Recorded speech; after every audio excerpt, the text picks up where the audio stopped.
Pipe line എടുക്കാൻ വേണ്ടിയിട്ട് കുഴിച്ചിട്ടുള്ളതാണ് കേട്ടോ. ഇപ്പൊ ഏകദേശം 1 വർഷത്തോളമായി.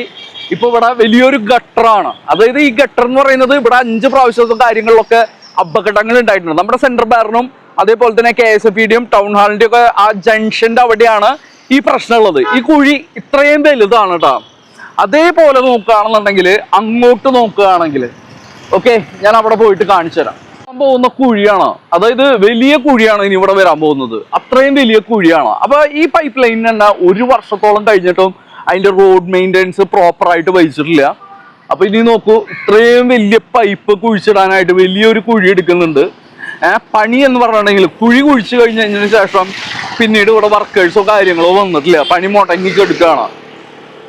അപ്പോ ഇവിടെ ജനങ്ങൾ ടാക്സ് കൊടുത്തിട്ട് വണ്ടികളും കാര്യങ്ങളൊക്കെ നിരത്തിലിറങ്ങുമ്പോ ആ നിരത്ത് പൊളിച്ച് ജനങ്ങളുടെ ഗതാഗതം തടസ്സപ്പെടുത്തിയിട്ട് 2 വേ ഉള്ള റോഡ് 1 വേ ആയിട്ട് ഉപയോഗിക്കേണ്ടി വരുന്ന ജനങ്ങളുടെ അവസ്ഥ ആലോചിച്ച് നോക്ക്. അപ്പോൾ ജനങ്ങളുടെ ടാക്സ് വേസ്റ്റ് ആവല്ലേ ചെയ്യുന്നത്? ജനങ്ങളുടെ ടാക്സ് വേസ്റ്റ് ആവല്ലേ ചെയ്യുന്നത്?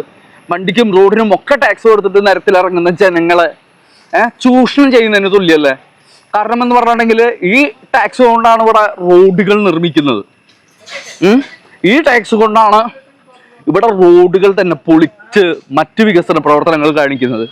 അപ്പോൾ ഒരു വികസന പ്രവർത്തനം തകർത്തിട്ട് മറ്റൊരു വികസനം കാഴ്ചവെക്കുമ്പോൾ വീണ്ടും അവിടെ റോഡിന്റെ മെയിൻ്റെനൻസ് വരുമ്പോൾ ജനങ്ങളുടെ നഷ്ടം ആലോചിച്ച് നോക്കൂ.